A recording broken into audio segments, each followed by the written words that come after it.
ver alguma coisa que perderam durante a aula, ela estará disponível. O professor sempre repete: os direitos autorais são reservados ao professor e a universidade está com aulas online, tendo em vista a prevenção à Covid-19.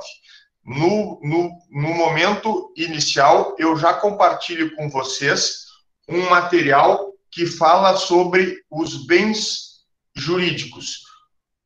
Ele está aqui na frente de vocês. Nós só vamos colocá-lo desde o princípio e com um F5 o professor apresenta em tela cheia. Perdi contato agora com a sala de aula. O que houve aqui? Aí. Perdi contato com a sala de aula. O tratamento jurídico a respeito dos bens, ele está no Código Civil a partir do artigo 79. Então, nós vamos estudar um pouco do artigo 79 até o 103. Do artigo 104 em diante, Civil 2. Vocês já receberam do professor as duas primeiras notas. O que está lançado no sistema, no portal da URI, já representa a nota 1 e representa também a nota 2, somadas mais o valor da nota 3, somadas as três notas, vocês têm que fechar 210 pontos. Quem fechar 210 pontos ou mais, vejam que vocês disputaram 300 pontos no semestre, quem fechar 210 pontos ou mais, não precisará fazer o exame. Professor, quando é que é a nossa prova? Na terça-feira que vem. Hoje é terça-feira, estamos começando a nossa aula às 19 horas e um pouquinho, e poucos minutos. Na terça-feira que vem, exatamente daqui a uma semana, o professor estará postando a prova final. Ela vai valer mais 100 pontos e vocês precisarão fechar 210 pontos dos 300 pontos disputados. Vejam que aqueles que não fizeram a prova inicial e aqueles que não fizeram a prova intermediária, o professor lançará essas avaliações conjuntamente no mesmo momento. O que vai acontecer é que vocês vão entregar primeiro a avaliação da prova final e eu darei um pouco mais de tempo para concluírem as avaliações em atraso, aquelas que vocês não fizeram, quem não fez a prova inicial, quem não fez a prova intermediária. Dito isso, quem precisar fazer o exame, fará este exame na sexta-feira. Então, vejam, terça-feira da semana que vem, daqui a uma semana, a prova final. E na sexta-feira da semana que vem, o exame para quem não conseguir fechar 210 pontos. Professor, eu fiquei com 209 pontos, exame. Professor, exame. Então, o professor vai aplicar a prova do exame na mesma sistemática das demais provas, lançando no sistema e depois vocês me mandando as respostas. Quem fechou 210 pontos ou mais, parabéns, férias até o Civil 2. Quem não fechou 210, exame. É assim, na sexta-feira se encerra tudo, então. Na terça, prova, na sexta, eu estou falando da semana que vem, na terça, prova, na sexta, o exame. O professor agora, então, efetivamente, começa a falar sobre bens jurídicos. Hoje o professor vai falar dos bens considerados em si mesmos. A gente olha para o bem e tenta classificá-lo se é móvel, se é imóvel, se é divisível, se é indivisível, se é consumível, se é inconsumível. Nós vamos analisar os bens em si. Na próxima aula, na aula de amanhã, quarta-feira, nós vamos analisar os bens reciprocamente considerados, bem principal, bem acessório, e vamos analisar os bens públicos. Se de um lado nós temos bens que pertencem às pessoas jurídicas de direito público interno, pertencem à União, pertencem aos estados, pertencem aos municípios, de outro lado nós vamos ter bens particulares, bens que são dos cidadãos brasileiros e das cidadãs brasileiras. A partir da aula de amanhã, então, os bens reciprocamente considerados e os bens públicos serão analisados. Hoje, vamos analisar um aspecto geral sobre a matéria e vamos analisar os bens, a classificação dos bens considerados em si mesmos. Olha os temas do artigo aí, professor, ó. Os bens considerados em si mesmos, Viu? reciprocamente considerados, ó, os Viu? temas do artigo. Muitos de vocês que pesquisaram essas matérias já deram essa aula, os alunos, os Eu acadêmicos e as fiz sobre os acadêmicas. bens considerados em si mesmos. Isso aí. Muitas aulas, muito do que o professor vai falar, vocês já falaram na apresentação dos artigos. Essa parte inicial, ela visa pontuar a vocês que nós estudamos que as pessoas naturais detêm personalidade jurídica. Sim, o sistema jurídico atribui personalidade às pessoas naturais para que elas possam praticar atos da vida civil. Esses atos lícitos da vida civil vão envolver o que, professor? Vão envolver como objeto sempre um bem. Vejam que a gente sempre estará comprando, vendendo um bem como objeto, estará doando, estará recebendo doação, estará emprestando. Sempre um objeto estará no meio das nossas negociações, dos nossos atos da vida civil. Eu presto um trabalho, recebo em troca o dinheiro como pagamento. Sempre um objeto estará girando em torno dos nossos atos da vida civil.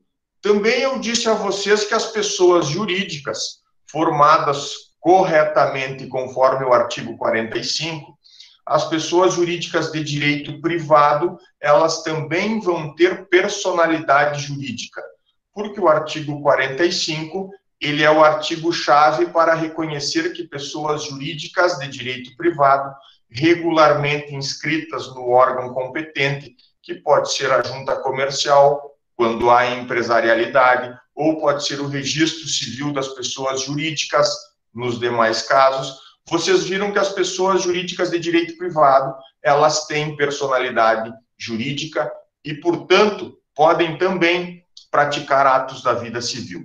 Essa telinha que vocês visualizam aqui ao lado, ela nada mais demonstra do que nós vamos passar agora a estudar tudo o que não é pessoa humana.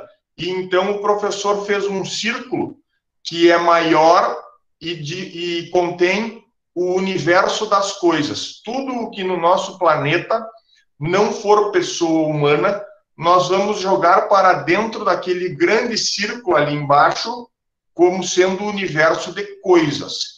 Tudo o que não é pessoa é coisa.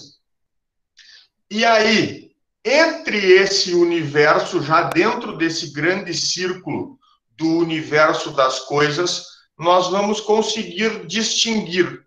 Algumas coisas não terão valor econômico, não nos atrairão, portanto, não serão parte do nosso patrimônio.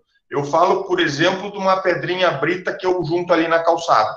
Vejam, existem várias coisas que estão por aí e que elas não despertam unitariamente, elas não despertam interesse algum, interesse econômico algum. Então, nós tratamos elas como coisas. E aí vocês veem um círculo menor dentro do grande círculo das coisas, onde o professor está mencionando a palavra bens. E coloquei junto um cifrão para representar o quê? Que todos os bens são coisas que a gente atribui valor econômico. E se nós, os seres humanos, que temos um raciocínio, raciocínio diferente dos demais animais, se nós damos valor econômico a determinadas coisas, nós vamos chamar essas coisas que têm valor econômico de bens. É este o objeto do nosso estudo. E aí eu devo estar pensando, vocês devem ter alguma dúvida relacionada ao direito dos animais. Professor, animais são coisas ou não são? Porque o parlamento, o nosso Congresso Nacional, tem debatido este assunto. Animais são coisas ou não são? Eu inicialmente repito o que já falei. A análise sistemática do Código Civil demonstra categoricamente que o nosso legislador não quis, ele poderia, mas ele não quis atribuir personalidade jurídica própria para os seres, animais não humanos. Ele atribuiu personalidade jurídica própria para a pessoa natural, ele, legislador, atribuiu personalidade jurídica própria para as pessoas jurídicas inscritas no órgão competente, mas ele não atribuiu personalidade jurídica própria para os animais não humanos. Muito bem. Isso me faz, numa primeira análise, dizer a vocês que o que não é pessoa humana estará no universo das coisas e, portanto, no universo dos bens. Agora, falando de Congresso Nacional, falando de poder legislativo, vejam, poder legislativo que tem uma cognição aberta, diferente do nosso sistema jurídico, onde a lei já está posta e em vigor. O nosso sistema cognitivo, quando a gente pensa naquilo que é jurídico, o nosso sistema cognitivo é fechado. A gente trabalha com o que é lícito ou ilícito. Ah, tal conduta é lícita. Ah, tal conduta fere a lei e é ilícita. O nosso sistema cognitivo, enquanto operadores do direito e lidadores com o poder judiciário, o nosso sistema cognitivo é fechado. Só estou lembrando isso. Agora eu vou levar vocês lá para o Congresso Nacional em Brasília, viajando na mente, ó.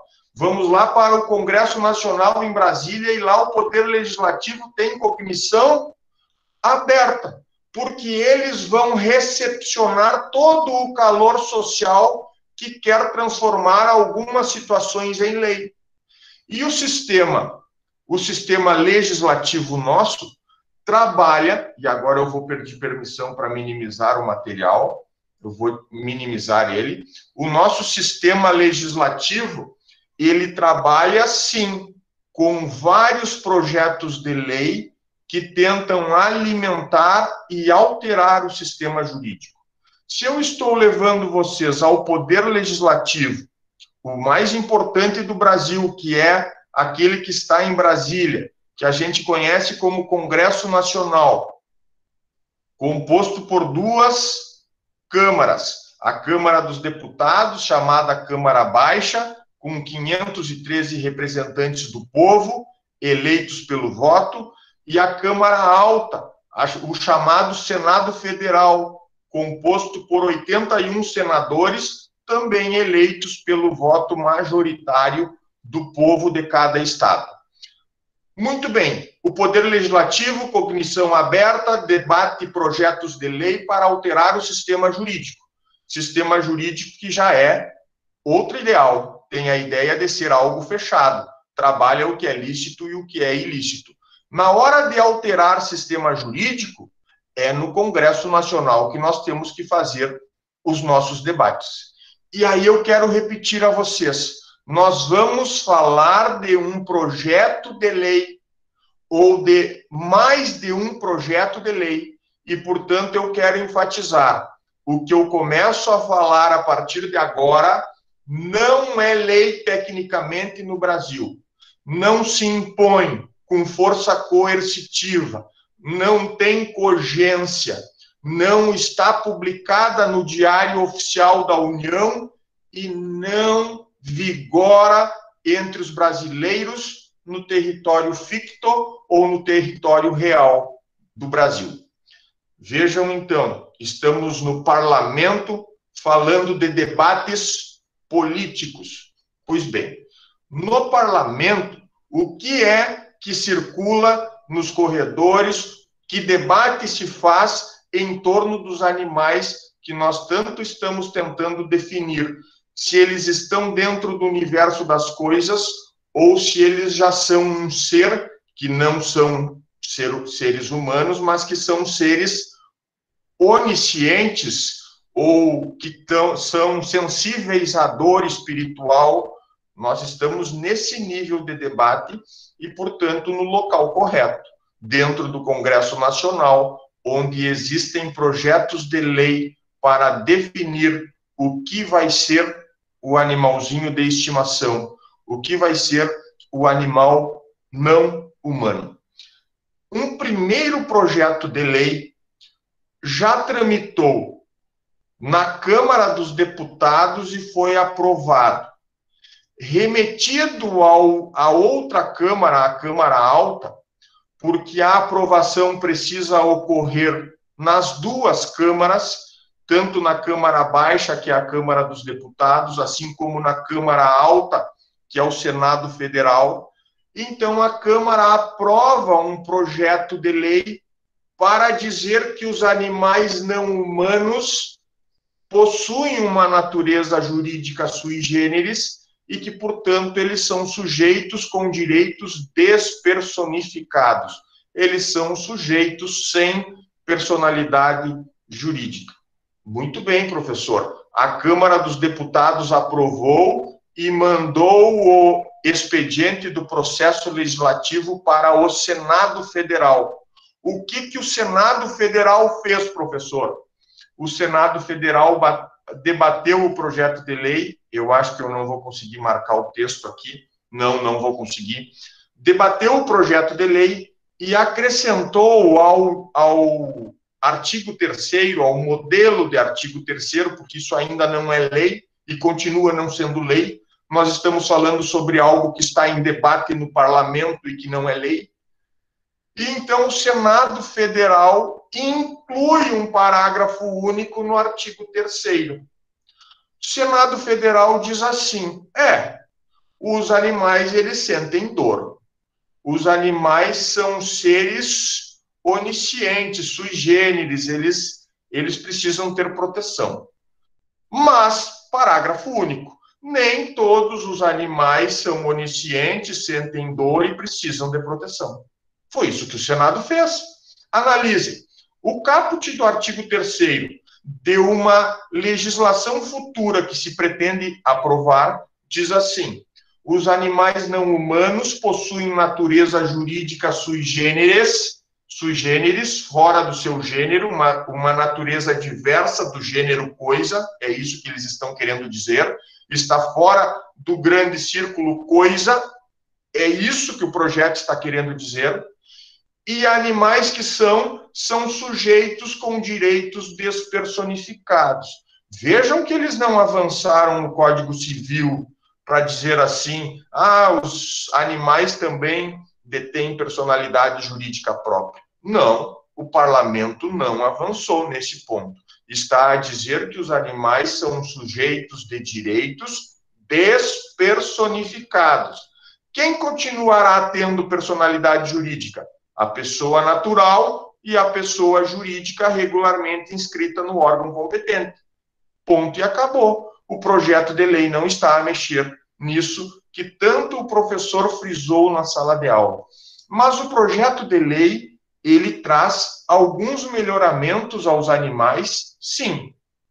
E ele continua dizendo, dos quais devem gozar os direitos despersonificados, eles têm direitos, eles são animais despersonificados, sujeitos despersonificados, mas devem gozar de direitos. E, em caso de violação desses direitos, obter tutela jurisdicional, vedado o seu tratamento como coisa. Olhem só, não é lei. Por isso, me permito, ainda na nossa aula de hoje, apresentar aquele grande círculo das coisas. E dizer, não sendo isso daqui ainda uma lei, os animais, eles estão dentro do grande círculo das coisas. Hoje ainda estão. Nós vamos acompanhar isso aqui ao longo do tempo. Bom, o que o Senado fez, professor? Fala mais sobre o que o Senado fez e que não permitiu que o projeto de lei já fosse à sanção do presidente. Quando uma casa aprova e manda para outra casa do parlamento e ela faz emendas para aprovar o texto, as emendas devem passar de volta na primeira casa e foi isso que aconteceu. Quando o Senado impõe o parágrafo único a este artigo 3º, o projeto de lei não vai à sanção presidencial. Ele tem que voltar para a Câmara Baixa, a Câmara dos Deputados, para que os deputados votem o parágrafo único do artigo 3º, para ver se aprovam ou se não aprovam. Dito isso, o que o Senado impôs nessa lei foi o seguinte texto: a tutela jurisdicional referida no caput, sim, tutela jurisdicional, porque os animais, mesmo despersonificados, os animais terão a possibilidade de usufruir direitos, claro que através de um tutor que vai fazer os pedidos judiciais, e esses animais, sim, eles poderão ser titulares ou buscar tutelas inibitórias e indenizatórias no Poder Judiciário. Vocês tanto viram as tutelas inibitórias e indenizatórias quando a gente estudou os direitos da personalidade, pois os animaizinhos, com a aprovação desta lei aqui, eles também poderão buscar esses direitos no Poder Judiciário. E aí o Senado disse: a tutela jurisdicional referida no caput do artigo 3º não se aplica ao uso e à disposição dos animais empregados na produção agropecuária e na pesquisa científica, nem aos animais que participam de manifestações culturais, registradas como bem de natureza imaterial integrante do patrimônio cultural brasileiro, resguardada a sua dignidade. Muito bem, o que isso significa, senhoras e senhores? Os animais merecem proteção, respeito e são sujeitos despersonificados, mas quando se trata de rodeio, que é uma questão cultural, bom, aí podem praticar os mais variados atos de rodeio, porque lá no rodeio o animal não vai sentir a mesma dor. Lá no rodeio ele também não vai poder buscar a tutela judicial para proteger seus direitos na medida em que ele está tomando muitas esporadas ou estão judiando demasiadamente dele. E, professor, pois não. E nem lá no campo alguém vai pedir a tutela dizendo que o dono tem que construir um blusão para cada boizinho que está pegando frio. Isso mesmo. Fez então, bem o Senado, você não é que vai parar isso. Eu não tenho nada contra os animais, mas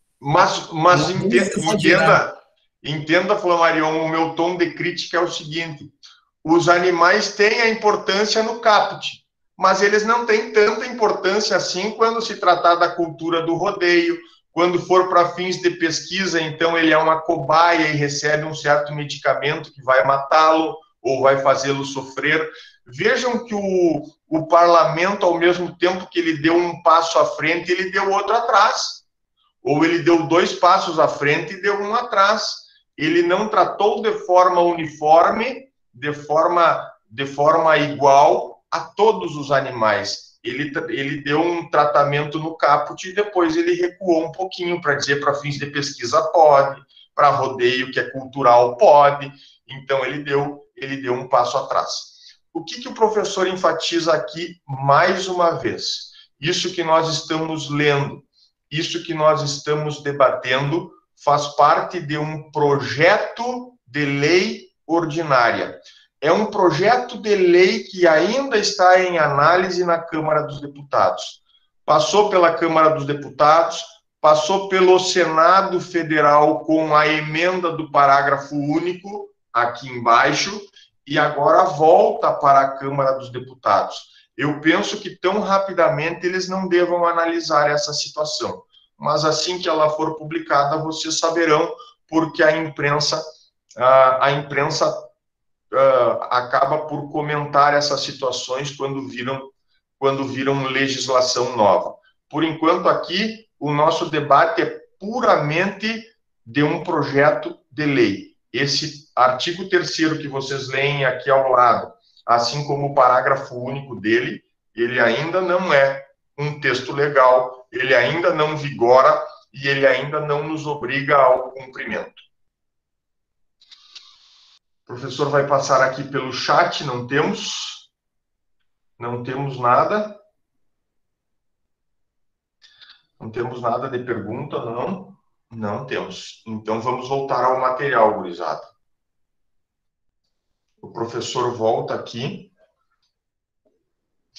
ao desenho das pessoas. Aquilo que não é pessoa humana é, portanto, coisa. Quando a legislação entrar em vigor, provavelmente o professor adapta esse desenho para fazer um outro círculo mais aqui ao lado e colocar lá os animais como sujeitos despersonificados, sujeitos sem personalidade jurídica, mas que já têm alguns direitos assegurados por lei. Eu esqueci de mostrar a vocês uma outra matéria do IBDFAM, que é de Direito de Família. Eles falam da tramitação na Câmara dos Deputados de um outro projeto, o 145 de 21, que altera o Código de Processo Civil, norma processual, portanto, para definir, para permitir que animais não humanos possam ser individualmente parte em processos judiciais. Quando isso aqui for aprovado e virar lei, aí sim os juízes acolherão pedidos feitos por cachorrinhos, gatinhos, na pessoa do seu tutor. Então, ali, enquanto nós não temos essa lei, nós não podemos admitir que um animalzinho figure como parte em processo e que peça em nome próprio de animalzinho um determinado direito. Saibam, então, que na Câmara dos Deputados nós temos alguns projetos de lei falando a respeito deste assunto. Dito isso, vamos adiante, então. Nós, no universo dos bens jurídicos, vamos estudar hoje o item 1, dos bens considerados em si mesmos. A primeira classificação, muito rapidamente, vocês percebem que nós vamos definir nessa classificação se um bem é tangível ou intangível. A classificação é quanto à tangibilidade, a possibilidade de apalpar, de segurar, de se apossar de um determinado bem. Então, a doutrina diz assim: ou o bem vai ser corpóreo, tangível, ou o bem será incorpóreo, intangível e material. Vamos à análise das duas situações. Bens corpóreos são aqueles tangíveis suscetíveis de apreensão. Casa, carro, dinheiro. Aqui o professor para um pouquinho. Se eu posso, vocês devem fazer esse raciocínio. Se eu posso me apropriar de um bem, se eu posso tocá-lo e tomar posse dele, seja um solo, pedaço de terreno, seja um bem móvel, como um carro, um celular, se eu posso tocá-lo e posso me apossar dele, por óbvio, eu também posso defendê-lo judicialmente através das ações possessórias, como é o caso da ação de reintegração de posse, que muitas vezes a gente ouve a imprensa comentar. O movimento MST invade a propriedade, para logo o proprietário entra com a ação de reintegração de posse, o juiz defere a medida de reintegração e o oficial de justiça vai lá com a polícia para retirar todo mundo que invadiu, para retirar todo mundo e devolver a posse a quem de direito. Pois bem, primeiro ponto, se o bem é corpóreo, admite posse e admite defesa por ação possessória. Eu vou me reintegrar da posse que perdi. Sou proprietário, vou reivindicar minha posse, vou reivindicar, melhor dizendo, a minha propriedade se alguém invadiu. Então tá, se eu posso, se eu falo em possuir um determinado bem, a tutela possessória está à minha disposição para retomar a posse quando eu venha a perder essa posse. Outra coisa, Se eu tenho posse e não sou o proprietário... Aqui no caso. Não, se eu tivesse... Pois não, eu não escutei. Liguei sem querer. Ah, desculpe. Se eu sou o proprietário, se eu não sou o proprietário e tenho posse, eu posso adquirir aquela área por uso capião. Eu vou ficar por determinado tempo que a lei exige, vou ficar como possuidor, e depois de longo tempo como possuidor, a lei diz assim: pode adquirir por uso capião quem ficou 15 anos na posse da área. Pronto, e acabou. Bens tangíveis corpóreos admitem posse e eu vou conseguir buscar, via ação de uso capião, me tornar proprietário de uma área que eu possuo e que não é minha. Professor, como é que age o proprietário, que é o titular da propriedade daquela área? Quando o proprietário vê que o seu patrimônio foi invadido, ele, para logo, precisa tomar as medidas de defesa do seu patrimônio, entrar com ação de reintegração de posse, entrar com ação reivindicatória, reivindicando a sua propriedade, ele que escolha um meio judicial e que busque a retomada da posse daquela área. Se o proprietário, titular do direito de propriedade, se ele dormir, se ele não agir diante da invasão do seu terreno, diante da invasão da sua chácara, o que vai acontecer depois, com o passar do tempo, vai ser a possibilidade de o possuidor adquirir o terreno por uso capião. Então, quem é proprietário tem que ter os devidos cuidados com as suas propriedades. Invadidas, se forem, o proprietário age judicialmente e retoma a posse que perdeu. Falei de duas coisas: a possibilidade de, nos bens corpóreos, usarmos as medidas possessórias e a possibilidade de, nos bens corpóreos, usar a ação de uso capião para adquirir uma determinada área por uso capião.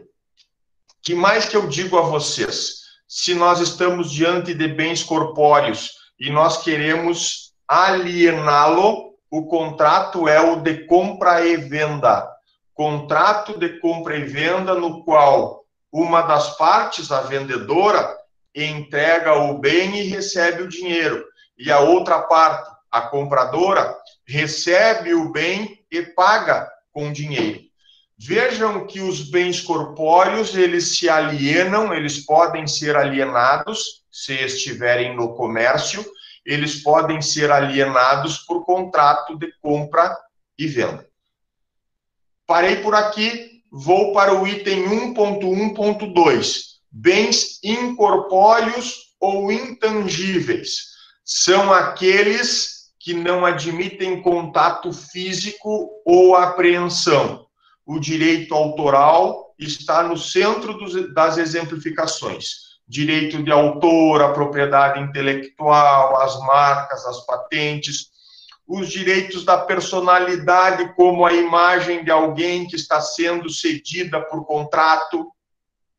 E aí, dados os exemplos, o professor deve comparar com os bens corpóreos.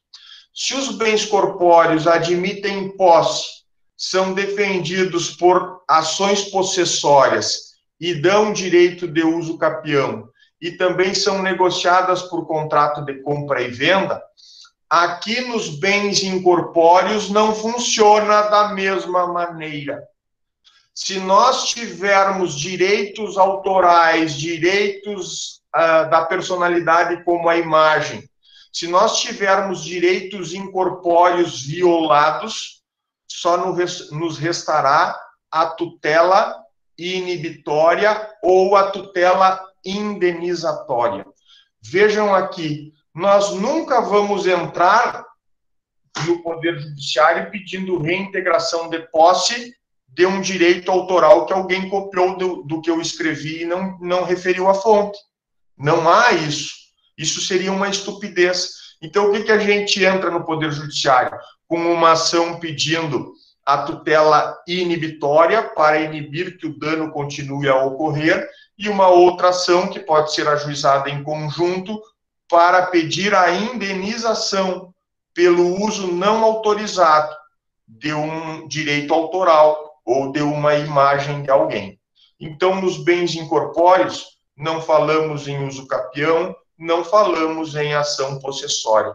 Nos bens incorpóreos, vamos falar na tutela de direito civil, que vocês já estudaram, que é a tutela inibitória e que é a tutela indenizatória. Não esqueçam disso. Se esse comparativo vier na sua prova de terça-feira que vem, não errem a questão. Professor, mais uma coisa. O senhor falou da compra e venda, do contrato de compra e venda nos bens corpóreos. Como é que ocorre nos incorpóreos? E eu já acabei falando durante a minha consideração, eu já acabei falando. Cessão dos direitos de imagem, cessão dos direitos autorais. Eu jamais vou comprar e vender direito de imagem, vou comprar e vender direito autoral. Eu vou fazer um contrato de cessão de direito. Então eu vou ceder o meu direito. Tem alguém querendo falar? Pode falar. Desculpa, foi sem querer que eu abri. Vamos adiante, então. Agora, a próxima classificação é quanto à mobilidade. Os bens móveis ou imóveis. E a consideração é muito rápida de se analisar. O seu deslocamento no bem imóvel, o seu deslocamento representa a modificação de sua substância. Ou seja, destruímos uma casa se nós a arrastarmos do lugar. Essa é a consideração do bem imóvel. O terreno, o solo em geral, ele não admite deslocamento. Ele fica sempre no mesmo lugar. Uma casa edificada sobre o solo também não admite deslocamento, sob pena de destruição dessa casa. Então, nós vamos tratar de bens imóveis como aqueles que nós não podemos deslocar de um lugar para o outro. O legislador deu maior segurança jurídica no tratamento dos bens imóveis. Maior segurança jurídica, porque ele criou um registro próprio para imóveis. Nós chamamos de registro de imóveis. Os concurseiros vão fazer o concurso para notário ou registrador do Tribunal de Justiça do Estado do Rio Grande do Sul e vão assumir um registro de imóveis. Em um determinado município, em uma determinada área territorial, absolutamente todos os imóveis terão lá no registro de imóveis uma matrícula própria. Todos os imóveis serão registrados através do sistema de matrículas para sabermos quem é o proprietário daquele imóvel, quem é que é credor e que tenha, porventura, aquele imóvel como garantia, quem é que tem um processo judicial e que já indicou a penhora e penhorou aquele imóvel. Então, na matrícula do registro de imóveis, aparece tudo, exatamente todo o histórico pelo qual aquele imóvel passou. Os bens imóveis são tratados com maior segurança jurídica pelo legislador, talvez porque imóveis tenham maior valor econômico, embora hoje em dia alguns bens móveis estejam bem valorizados, como um veículo desses muito caros aí, que nós temos veículos de 1 milhão, 2 milhões, 5 milhões, enfim, o preço de veículos varia conforme a marca e modelo, mas nós temos hoje veículos que são mais caros, muitas vezes, que muitos imóveis. A ideia aqui é a seguinte, que nos imóveis o legislador deu um tratamento jurídico mais seguro, inclusive criou o registro de imóveis, onde lá funciona um sistema de matrículas para registrar cada um dos imóveis que temos numa área territorial, que pode abranger o território de um município ou pode abranger o território de 2, 3 ou mais municípios numa determinada região do estado. O registro de imóveis, então, cuida das matrículas dos imóveis daquele município. De outro lado, temos os bens móveis. Esses não foram tratados com tanta segurança jurídica pelo legislador. Vamos falar de bens móveis, podemos estar falando de um celular, de um smartphone, podemos estar falando de uma caneta, podemos estar falando de um grampeador. Qual é que é o conceito de bens móveis? Possibilidade de que seu deslocamento não modifique a sua própria substância. Ou seja, eu desloco o celular de um lugar para o outro e ele não se destrói. Eu desloco o veículo de um lugar para o outro e ele não se destrói. Eu desloco o grampeador de um lugar para o outro e ele não se destrói. Geralmente, bens móveis têm menor valor econômico em relação aos bens imóveis. Tratamento jurídico dos bens móveis, artigos 82 a 84. Só para esclarecimento, alguns de vocês podem estar com uma dúvida em relação aos veículos. Professor, se o legislador criou o registro de imóveis para os bens imóveis, ele criou o DETRAN para os automóveis. Não é a mesma sistemática.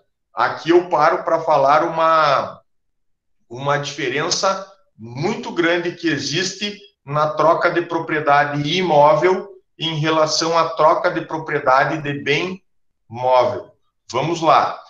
Para reconhecer a troca de propriedade de um imóvel, nós precisaremos fazer o contrato de compra e venda na presença de um tabelião de notas. Escritura pública de compra e venda de imóvel. O tabelião vai redigir, compradores e vendedores estarão presentes ao ato. Regra geral, a escritura pública será necessária para fazermos a contratação envolvendo um bem imóvel.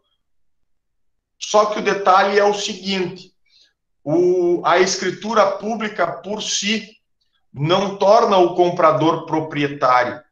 Ele precisará pegar esse documento, escritura pública, que é um contrato redigido pelo tabelião de notas, e precisará chegar até o registro de imóveis e pedir ao registrador de imóveis que faça o registro da compra e venda na matrícula do bem que ele comprou.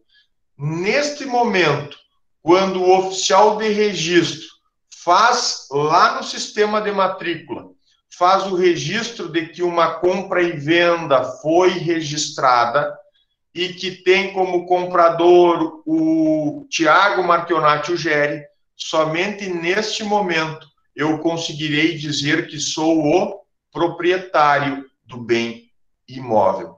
Então, como regra geral, a escritura pública é necessária para as transações envolvendo bens imóveis. E depois nós pegamos essa escritura pública e vamos até o registro imobiliário, até o registrador de imóveis, pedir que ele registre a escritura pública e então consolide o comprador como o novo proprietário do imóvel.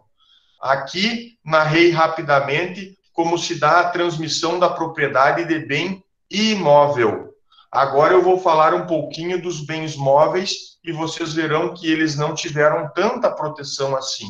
E aí, junto, eu falo do DETRAN. Nos bens móveis, para a transmissão da propriedade, o legislador simplesmente fez constar o seguinte: a tradição da coisa perfectibiliza a transmissão da propriedade. O que significa a tradição da coisa, senão a entrega da coisa ao comprador? Podemos fazer contratos verbais? Podemos. Podemos fazer contratos escritos? Também podemos. Nada impede, inclusive, que a gente vá até o tabelião para fazer uma escritura pública de compra e venda de um veículo. Mas a lei não exige. Vejam que aqui o legislador se contentou com a simples tradição da coisa. comprei o veículo que pertence a vocês, paguei o preço de 100 mil reais que vocês me cobraram e vocês me entregaram as chaves. No momento simbólico da entrega das chaves, ali eu me tornei proprietário do bem móvel. Não há necessidade de uma escritura pública, não há necessidade de ir ao Detran para efetivar a transmissão da propriedade. A simples entrega da coisa já troca a propriedade do bem móvel. E aí eu falo um pouquinho do Detran, que foi o que faltou falar. Se eu comprei de vocês o automóvel e vocês me entregaram as chaves, já paguei o preço, sou bom pagador, já recebi as chaves, vocês são bons vendedores, o carro está impecável, como prometeram, não tem nenhuma bomba no motor lá que vai estourar daqui 10 quilômetros. Então, tudo certo, me tornei proprietário do bem. Para que eu recorro ao Detran com o DUT assinado pelo vendedor, vocês os vendedores? Para que o Detran tome conhecimento de que eu, Thiago Marchionati Ugeri, sou o novo proprietário daquele bem, daquele veículo, e que, portanto, para fins fazendários, para fins fiscais, o Estado do Rio Grande do Sul me cobre o IPVA. Não cobra mais de vocês, porque vocês não são mais os proprietários, mas passa a cobrar de mim, porque eu me tornei proprietário quando vocês me entregaram as chaves. Vejam, não é o Detran o momento necessário para me tornar o proprietário. O momento que eu me torno proprietário é o momento em que vocês me entregam as chaves. Acabou aí. Não precisamos falar mais nada. Eu só vou ao Detran por exigência da lei. Sim, a lei exige que em 30 dias eu vá ao Detran para fazer a transferência do veículo para o meu nome, mas eu já sou o proprietário desde a entrega das chaves. E aí o Detran fica sabendo que eu sou o novo proprietário, porque as multas eu vou pagar a partir do dia da compra e venda, os IPVAs que virão todo ano para pagamento, os IPVAs serão cobrados de mim. Então, o Detran ele fica sabendo que eu sou o proprietário, mas para fins fazendários, para fins fiscais, porque eles cobram o IPVA. Vejam, em conclusão, os bens imóveis com o sistema registral são de maior segurança jurídica no seu trato. Os bens móveis que não têm um sistema registral específico, eles têm um pouco menos de proteção, um pouco menos de segurança jurídica nas transações que os envolvem. Rapidamente eu falo do artigo 79, que ele vai falar dos bens imóveis, que são o solo e tudo quanto se lhe incorporar natural ou artificialmente. Uma casa que eu vou construir se incorpora ao solo, o imóvel é. Uma plantação que eu tenha feito, seja de uma árvore ou de soja, a plantação enquanto agregada ao solo, enquanto unida ao solo, imóvel também ela é. É isso que o artigo 79 nos diz. E aí uma rápida disposição sobre a classificação doutrinária. A doutrina classifica os imóveis em imóveis por natureza, solo e superfície, imóveis por acessão natural, as árvores que podem, sim, por que não, crescer por força da própria natureza, os imóveis por acessão artificial, aí entra a engenhosidade humana de construir, de engenharia de casas e prédios, então, imóveis por acessão artificial, e temos os imóveis por força de lei. Na questão dos imóveis por força de lei, eu peço a vocês total cuidado com os artigos 80 e 81, porque eles caem muito em concurso público. É preciso saber, consideram-se imóveis para efeitos legais os direitos reais sobre imóveis e as ações judiciais que os asseguram. O que é direito real sobre imóvel? É o direito que eu, pessoa humana, tenho em relação a outro bem. O direito de propriedade é o principal exemplo de direito real. Vejam, eu me ligo não com outra pessoa, eu me ligo com uma relação jurídica em relação a um bem. Nesse caso, do artigo 80, inciso 1, a minha ligação é com uma casa, com um terreno, com um apartamento que está em um determinado condomínio. Se eu tenho esta relação de propriedade, eu chamo isso de direito real imóvel, direito real imobiliário, porque eu estou estabelecendo um vínculo com um outro bem, com um bem, não com outra pessoa, com um bem imóvel. Professor, a dúvida que eu tenho é o que as outras pessoas fazem em relação a esse direito de propriedade, que é um direito real. As outras pessoas se curvam ao direito de propriedade alheio. Tanto é que o Código Penal tipifica várias condutas que envolvem desde o furto, o furto que tem como objeto bem móvel, mas a ideia é essa. As outras pessoas em sociedade se curvam ao meu direito de propriedade, assim como eu vou me curvar ao direito de propriedade de todos os outros. A gente não mexe na propriedade alheia. O direito de propriedade está na nossa Constituição Federal e ele é, sim, um dos pilares da nossa organização social. Se ninguém fosse proprietário de nada e todo mundo pudesse meter a mão em tudo, isso aqui viraria uma verdadeira bagunça e anarquia. Então, o direito de propriedade está na Constituição, está no Código Civil, e o direito de propriedade é pilar de sustentação da nossa organização social. Expliquei o que é um direito real, disse que o direito de propriedade é direito real. Quando a nossa relação for direito real em relação a um imóvel, esta relação ela é considerada bem imóvel para efeitos legais. E as ações que as asseguram, as ações que asseguram o meu direito de propriedade, ação de reintegração de posse, quando o MST entra na fazenda, as ações judiciais também são consideradas imóveis para efeitos de lei.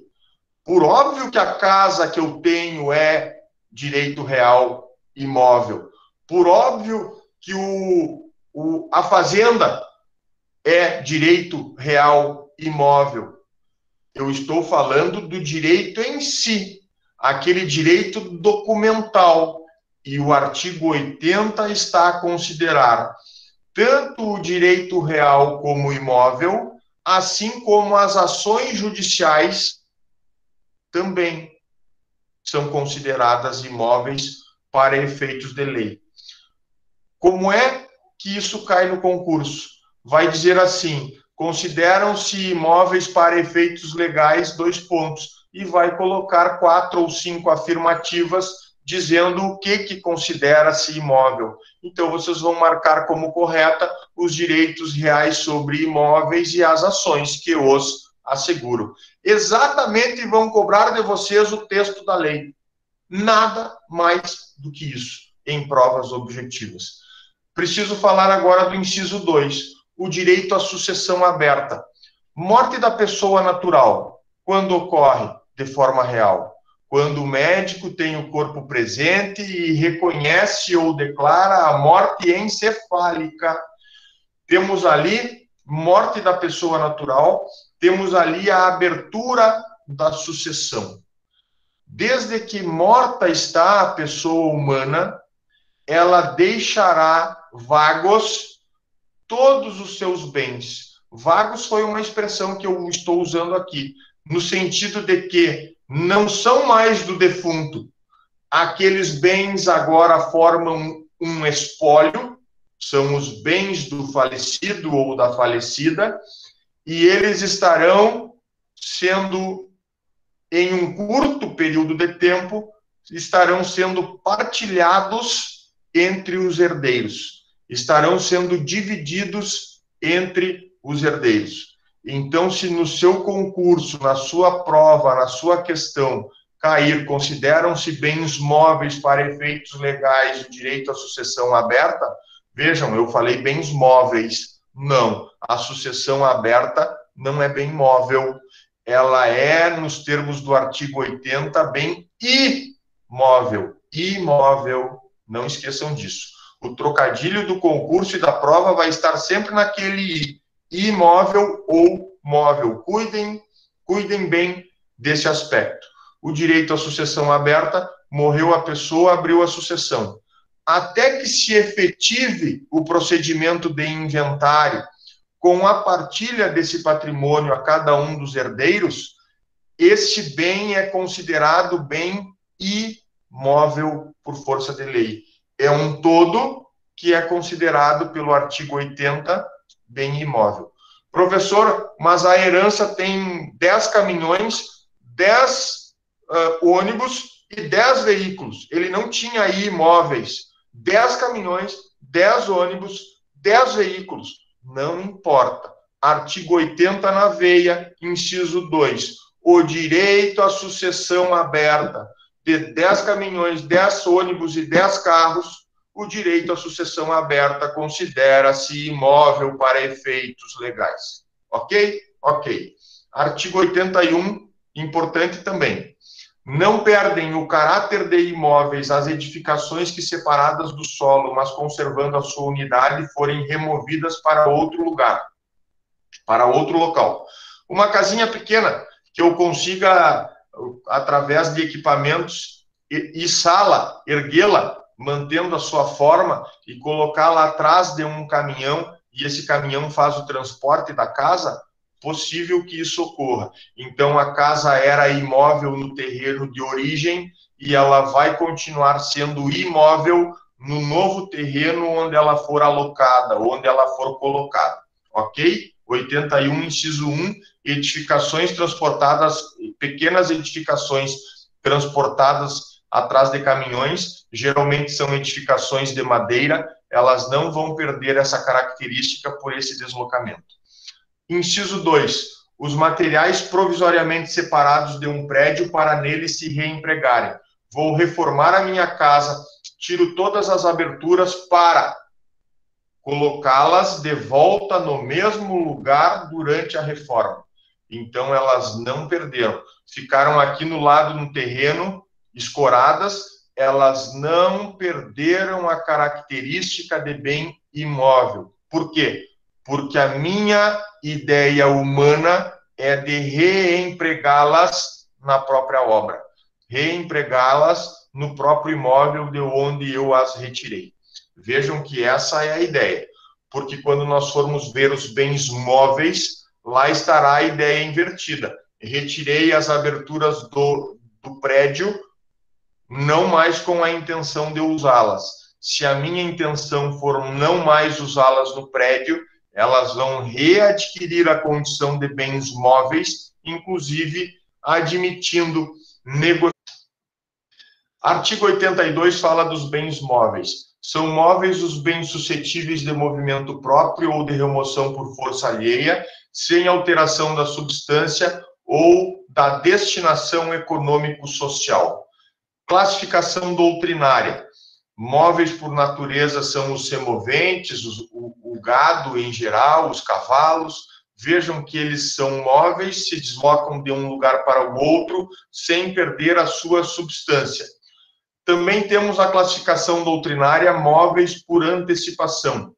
Num determinado momento, eles até foram imóveis, mas o nosso raciocínio humano os tornou móveis. Então, a gente pensa na árvore plantada, ela é imóvel, e quando o lenhador a corta, com a devida autorização do órgão ambiental, porque hoje o nosso direito de propriedade, ele encontra algumas balizas, ele encontra alguns freios, E toda a legislação ambiental, sim, serve de freio, serve de baliza para o uso da propriedade. Então, quando o lenhador, com a devida autorização legal e do órgão competente, quando ele faz da árvore lenha, ele está nesta classificação de móveis por antecipação. Enquanto árvore plantada é imóvel porque aderiu ao solo. Quando a árvore caiu ao chão e virou lenha, ela se transformou em bem móvel. Explicado isso, eu chego no artigo 83 e também vou falar do artigo 84, agora para demonstrar a vocês que os móveis são móveis por força de lei também. Vamos começar no 83.1. O que é bem móvel para efeitos legais? As energias que tenham valor econômico. A gente pode olhar os postes de luz e pensar assim, não toda a rede de energia elétrica ela está posta no solo. Então, assim como uma árvore, vamos considerar a energia elétrica imóvel. Pega ratão. A energia elétrica é considerada bem móvel, tanto que no Código Penal se tem um tipo específico chamado gato, um tipo específico que é o furto de energia elétrica. Todas as energias que tenham valor econômico, elas são consideradas bens móveis para efeitos legais. Agora vamos ao inciso 2, comparando com o artigo 81 que nós já vimos anteriormente, quando falamos de imóveis. Os direitos reais sobre objetos móveis e as ações judiciais correspondentes. Se eu falava a vocês... Deixa eu espiar aqui a sala de aula. Se eu falava a vocês, está todo mundo aí? Se eu falava a vocês que... Estamos aqui, professor. Não, na aula da tarde, eu acho que na segunda-feira, no final da aula, os últimos 10 minutos, eu fiquei falando sozinho e depois não gravou nada. Eu acho que eu caí da reunião e fiquei falando sozinho aqui e não gravou nada. Eu tinha caído fora da sala de aula. Mas vamos lá. Então, se eu falei a vocês sobre os bens imóveis e os direitos reais sobre imóveis, eu agora falo sobre os mesmos direitos reais envolvendo bens móveis. Se eu lá no artigo 81 explicava a vocês de uma relação humana com um objeto imóvel, como a casa, e a possibilidade de eu me tornar proprietário dela, e a possibilidade de eu dar em hipoteca essa casa como garantia real, agora eu preciso dizer algo sobre os bens móveis. E a relação que nós, seres humanos, temos com objetos móveis é uma relação de direito real também. Assim como eu sou proprietário de uma casa, eu também sou proprietário de um bem móvel, como um smartphone, como um veículo automotor, como um grampeador, como uma caneta de escrever. Enfim, a ideia de direitos reais está para bens imóveis e também está para bens móveis. Qual é a grande diferença que eu preciso citar aqui para vocês? Que nós temos direitos pessoais, mas eu preciso falar dos direitos pessoais no inciso 3. Então, aguardem só um pouquinho.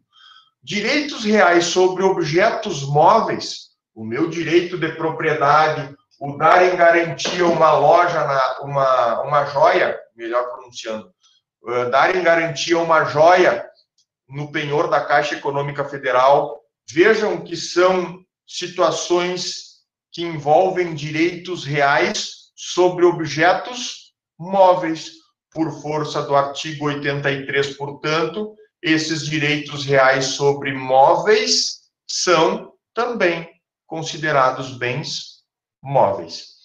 E as ações judiciais, professor? Eu quero reivindicar de quem injustamente detenha o meu aparelho celular ou o meu veículo automotor. Eu também posso considerar as ações judiciais bens móveis? Sim, por força do artigo 83, olhem só, as ações judiciais que lá eram no 81 consideradas imóveis para efeitos legais. Aqui no 83, estas mesmas ações correspondentes aos bens móveis são consideradas bens móveis para efeitos legais. Então, vejam o trocadilho. Se nós estivermos falando de ação judicial envolvendo imóvel, a ação judicial propriamente é imóvel, por força do artigo 81. Se nós estivermos falando de ações judiciais envolvendo bens móveis, o artigo 83 já considera essas ações judiciais bens móveis. Como é que isso cai no concurso? Exatamente cobrando de vocês a letra da lei. Vão cobrar de vocês a letra da lei do artigo 81, vão cobrar de vocês a letra da lei do artigo 83 e vão misturar os dois artigos para ver se o candidato ao cargo público ou o candidato a ser advogado na prova da OAB, para ver se o candidato ou a candidata está ligado ou está ligada. Artigo 81 e 83, muito cuidado com eles. Eu fecho o 83 falando dos direitos pessoais. Quando eu falo de direito real, ser humano com um bem. Pode ser móvel ou pode ser imóvel. São direitos reais. Ser humano tem uma relação de propriedade com um bem, que pode ser imóvel ou que pode ser móvel. No inciso 3 do artigo 83, nós vamos falar de direitos pessoais como bens móveis por força de lei. E aí eu preciso dizer que todo o direito obrigacional que vocês vão ver no Civil 3 vai falar muito em credor e devedor. Credor de um lado, aquele que tem crédito a receber, devedor de outro, aquele que por obrigação contratual assumiu o dever, assumiu a obrigação de pagar a sua dívida na data do vencimento. Essas relações contratuais entre credores e devedores, elas vão ser consideradas bens móveis para efeitos legais.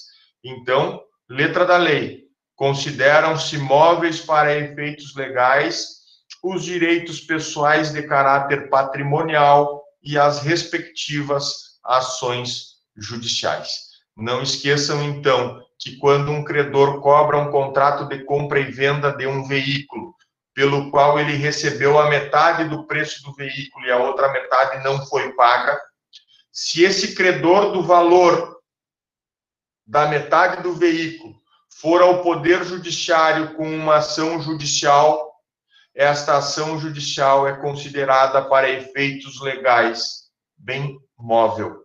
Estudem um pouco artigo 81 com o artigo 83. Deixa eu falar agora do 84. Já vimos lá o 82, agora na visão dos bens móveis, o artigo 84. Os materiais destinados a alguma construção, enquanto não forem empregados, conservam sua qualidade de móveis. Readquirem essa qualidade os provenientes de demolição de algum prédio. Então, está aqui o que eu falava a vocês. Se nós temos tijolos, areia, cimento, que ainda não viraram as paredes da nossa edificação, eles ainda têm a característica de bens móveis. Depois que nós misturamos a massa e fizemos dela com o tijolo uma parede e aquilo aderiu ao solo, ali nós perdemos a característica de bem móvel. Na verdade, ali começa-se a ideia de que a casa adere ao solo e que, portanto, ela é um bem imóvel igualzinho ao solo. E aí, readquirem a qualidade os provenientes de demolição. Lembram da reforma que eu falei? E que eu dizia assim, retirei as aberturas da minha casa para reformá-las e colocá-las de volta ao lugar. E lá o artigo 82 dizia, não perdem a qualidade de imóveis aqueles bens que a gente retira para recolocar de novo na construção. Aqui é o contrário. Aqui eu retirei, eu demoli a casa ou retirei as aberturas e não vou mais colocá-las de volta na edificação. E então aqui o artigo 84 diz que readquirem a qualidade de bens móveis os provenientes de demolição. Então eu vou demolir a casa, eu vou salvar as telhas, eu vou demolir a casa, eu vou salvar as aberturas.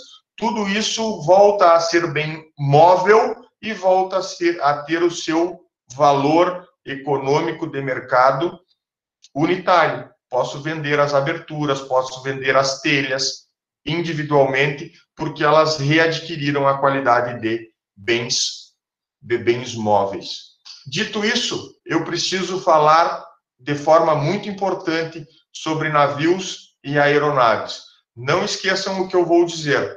Navios e aeronaves se deslocam de um lugar para o outro e não perdem a sua substância. Eles não se destroem. Portanto, são bens móveis. O que a doutrina diz? São bens móveis especiais. São bens móveis sui generis. São um gênero específico dentro dos bens móveis. Cuidem isso, porque uma questão muito cobrada nos concursos é sobre navios e aeronaves. Por quê? Porque navios e aeronaves são dados como garantia hipotecária.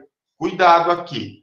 A garantia de bens móveis, quando a gente dá em garantia bem móvel, nós vamos chamar de contrato acessório de penhor.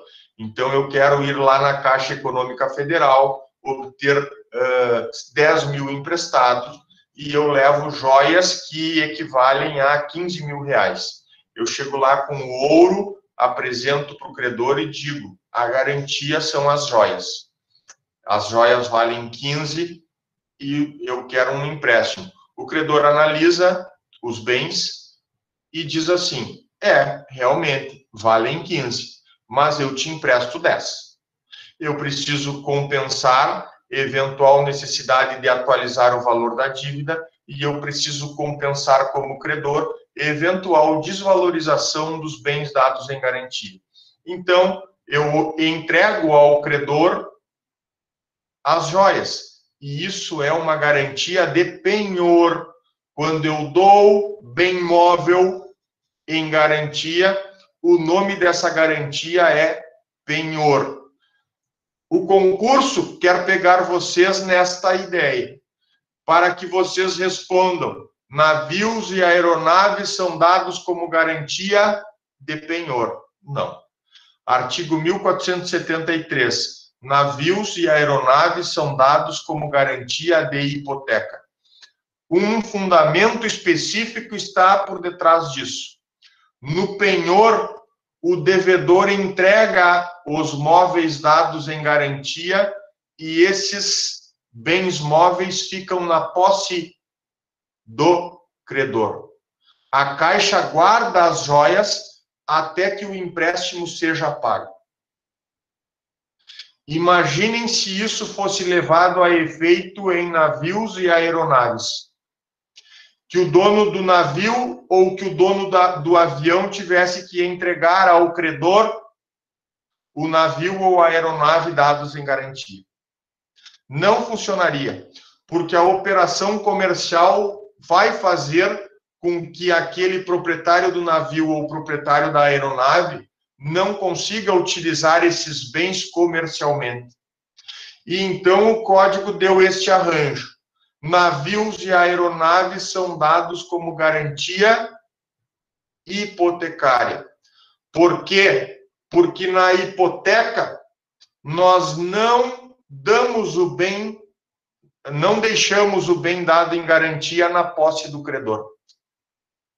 Isso é assim quando eu dou em hipoteca um imóvel. Eu dou a minha casa, o meu apartamento, o meu terreno em garantia hipotecária. Fico na posse dele.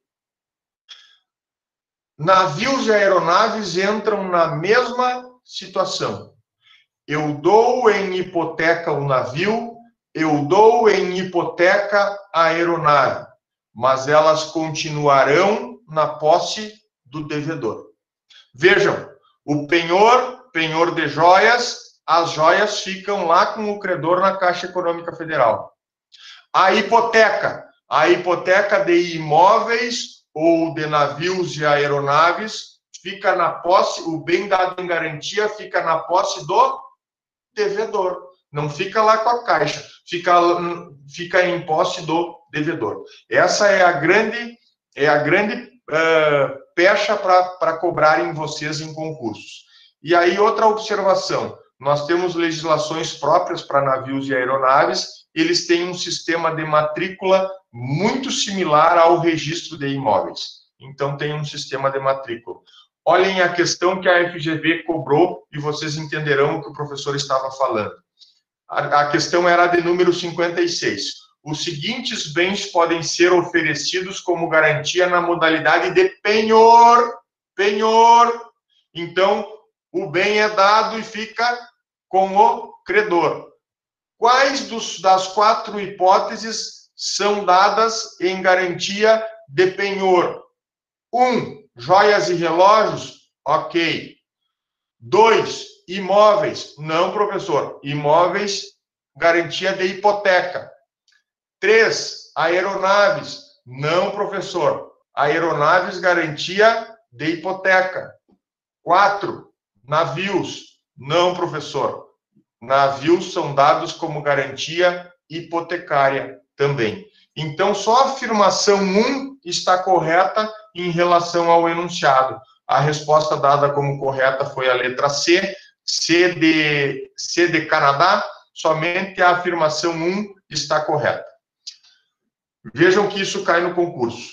Agora o professor só termina, nos últimos 4 minutos de aula, o professor termina esse enredo falando de uso capião, de natureza da garantia real e de necessidade de outorga.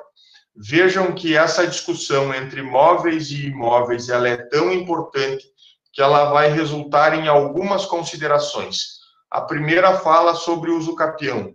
Eu tenho posse sobre determinado bem imóvel ou eu tenho posse sobre determinado bem móvel? Sim, possibilidade de uso capião de bem móvel. E aí nós vamos ver que o legislador colocou prazos maiores para aquisição por uso capião de bens imóveis e o legislador colocou prazos menores para aquisição de uso capião de bens móveis. A exceção está no uso capião por abandono do lar. O uso capião por abandono do lar é específico para casais e ele vai ter um prazo de 2 anos. Ou seja, no caso do abandono do lar, um dos cônjuges fica na residência e o outro sai e diz, eu não quero mais morar aqui contigo, não te aguento mais, estou indo embora. Veja que eu não estou falando, não estou querendo comparar com a morte presumida, para declarar a ausência de alguém. Não, não é isso. É a pessoa que prontamente não quis mais o relacionamento e saiu de casa e abandonou o lar sem nenhum procedimento de divórcio, sem nenhum procedimento para resolver a situação de dissolução do casamento. Nestas situações, o legislador criou o uso capião por abandono do lar e pensou, se o cônjuge que fica no lar, ele já é proprietário da metade da residência, eu preciso permitir que ele se torne proprietário legalmente da outra metade.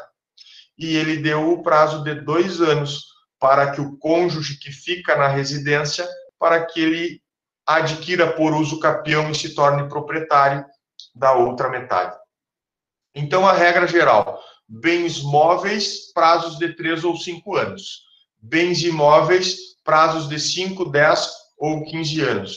A ressalva que se faz é para o uso capião por abandono do lar, que a exigência é de apenas 2 anos. Aqui uma informação importante para a gente entender o uso capião e por que a lei fala em prazos diferentes. Quando a lei ela aumenta o prazo de uso capião, o prazo de posse para adquirir algo por uso capião, ela diminui outros requisitos. Assim como, quando a legislação diminui o prazo de posse, ela aumenta e coloca outros requisitos para essa aquisição. Então, se vocês forem ver nos casos imóveis, por que é 15 anos? Porque o artigo do Código Civil vai dizer que aquele que possuir por 15 anos ininterruptamente uma determinada área imóvel, independentemente de justo título e boa-fé, adquire a propriedade. Então, vejam, o independentemente de justo título e boa-fé, o legislador já não quer mais saber se nós estouramos os cadeados e entramos no terreno que aparentemente não tinha ninguém cuidando. Eu usei de violência e arrebentei toda a cerca que impedia a entrada de pessoas. E lá fiquei por 15 anos. E o proprietário viu e nada fez. Uso capião. Sim, se o proprietário não pediu reintegração de posse, perfeitamente. Uso capião. Uso capião. 15 anos não fazer uma reintegração, não quer saber. Veja, Flamarion, o proprietário dormiu por 15 anos. Ele acorda no 15 anos e um dia ele não tem mais a propriedade. Não tem mais a propriedade. Então, o legislador simplesmente disse assim, eu não quero saber se o invasor possuidor tem justo título, se ele tem boa-fé, se ele está de má-fé, não me interessa. Eu só me interesso se ele ficou 15 anos. Por isso, o prazo longo.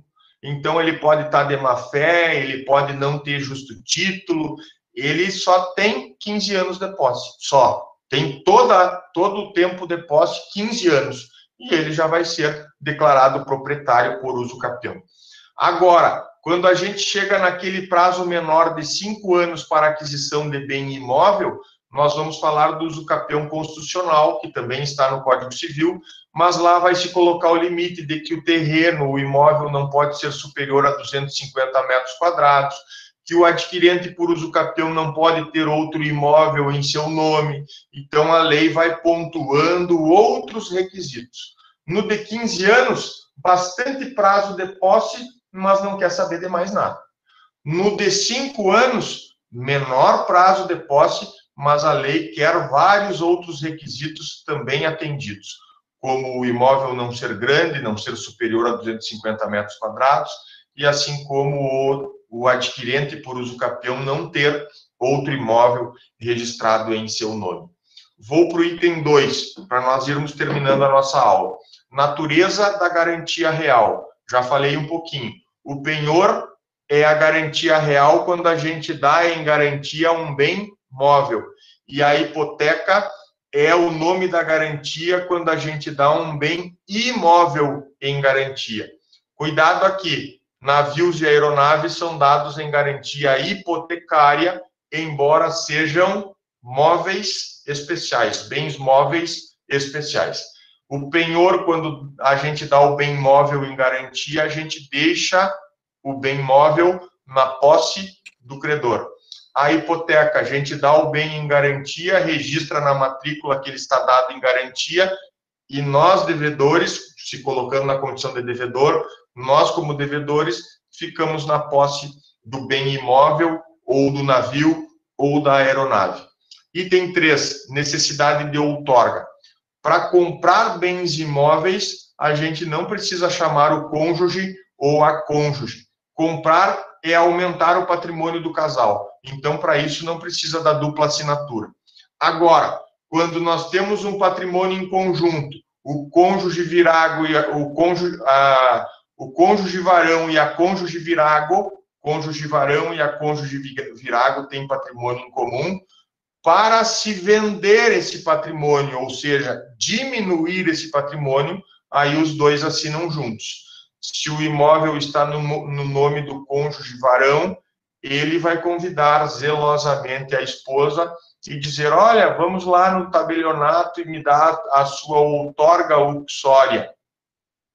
Agora, se o bem imóvel está no nome da esposa, ela é que gentilmente vai convidar o marido e dizer, olha, vamos lá ao tabelionato e me dê a sua outorga marital.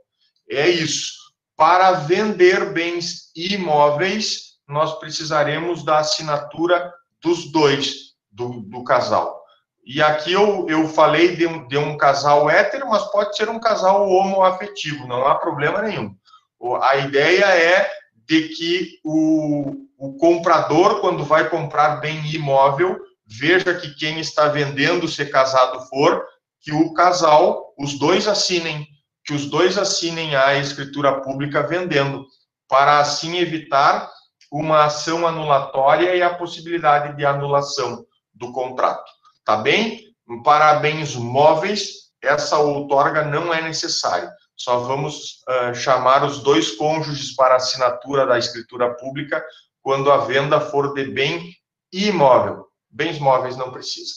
Obrigado, pessoal, pela atenção na aula de hoje. Amanhã temos mais. Boa noite, professor. Obrigado. Boa noite. Boa noite, boa noite.